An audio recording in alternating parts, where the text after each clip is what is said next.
స్మోకింగ్కి no, జీవితానికి yes. Hi, అందరికీ నమస్కారం. నేను మీ డాక్టర్ ప్రతిమ, సీనియర్ ENT సర్జన్, తిరుపతి. ఇవాళ వరల్డ్ నో టొబాకో డే. ఈరోజు ఖచ్చితంగా అందరూ ఆలోచించాల్సిన అవసరం ఉంది, ఎస్పెషల్లీ స్మోకింగ్ చేసేవాళ్ళు.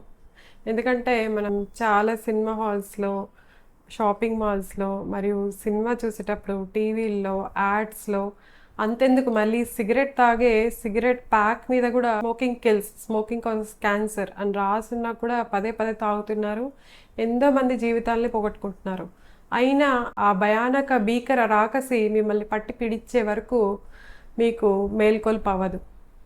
అందుకే ఈరోజు నేను మీకు యాజ్ అ డాక్టర్గా చాలామంది పేషెంట్స్ని చూస్తుంటాం కదా, ఎస్పెషల్లీ క్యాన్సర్ వచ్చి టొబాకో స్మోకింగ్ వల్ల క్యాన్సర్ వచ్చిన వాళ్ళ కథల గురించి మీకు ఒకసారి చెప్తే కొంతమంది అన్నా మేల్కొని వాళ్ళ జీవితాన్ని కాపాడుకుంటారని ఒక చిన్న ఆశతో ఈ వీడియోని చేస్తున్నాను.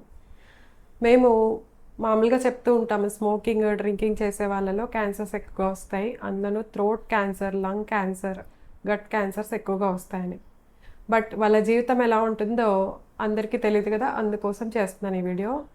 చెప్తాను చూడండి.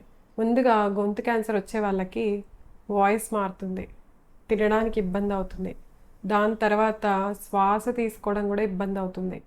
సో మనము ఆ థ్రోట్ క్యాన్సర్కి ట్రీట్మెంట్ ఇచ్చేటప్పుడు వాళ్ళకి రేడియేషన్ థెరపీ, సర్జరీ ఇలాంటివి ఏమైనా చేసేటప్పుడు అక్కడ వాపు రావడం అనేది జరుగుతుంది.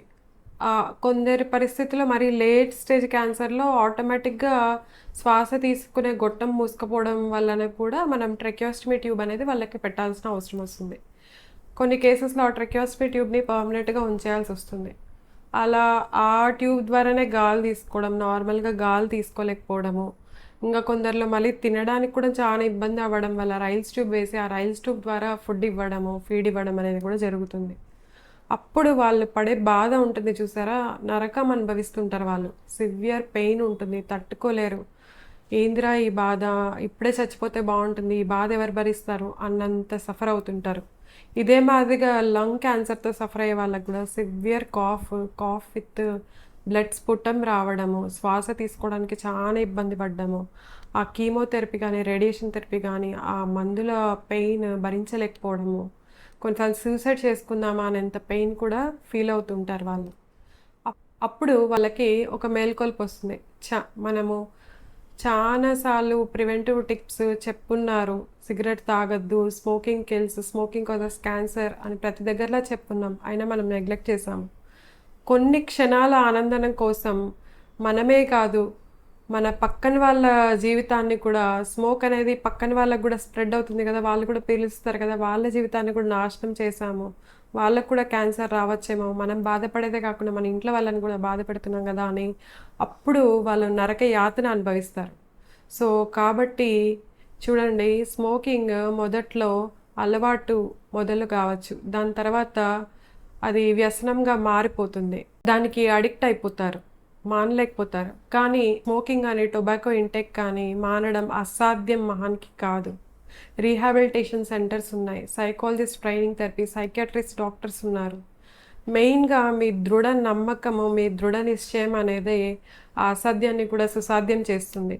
స్మోకింగ్కి మెల్లిగా మారడానికి ట్రై చేయండి. దాని ద్వారా మీ కుటుంబాన్ని, మీ జీవితాన్ని, మీ ధూమపానం వల్ల వచ్చే స్మోక్ వల్ల పీల్చే ఇతరుల జీవితాన్ని కూడా మీరు కాపాడగలుగుతారు. చిన్నగా మొదలు పెట్టండి, మెల్లిగా కౌంట్ తగ్గించండి. దాని బదులు చ్యూయింగ్ గమ్స్ నమలడాన్ని ట్రై చేయండి, లేదా హాస్మోలా నమలడాన్ని ట్రై చేయండి, అదర్ కూల్ డ్రింక్స్ ఏమైనా ట్రై చేయండి. హాబీస్ ఇన్వాల్వ్ అవ్వండి. ఆ టైంలో వాకింగ్ చేయడం లేదా ఎక్సర్సైజ్ చేయడం, ఇలా డీవియేట్ అవ్వండి. హ్యాపీగా ఫ్రెండ్స్తో టైం స్పెండ్ చేస్తూ డీవియేట్ అవ్వడానికి ట్రై చేయండి.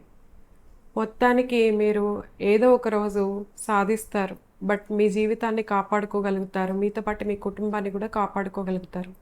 సో వన్స్ అగైన్ ఈ వరల్డ్ నో టొబాకో డే సందర్భంగా అందరూ కంపల్సరీగా చెప్పండి, స్మోకింగ్కి నో, జీవితానికి ఎస్.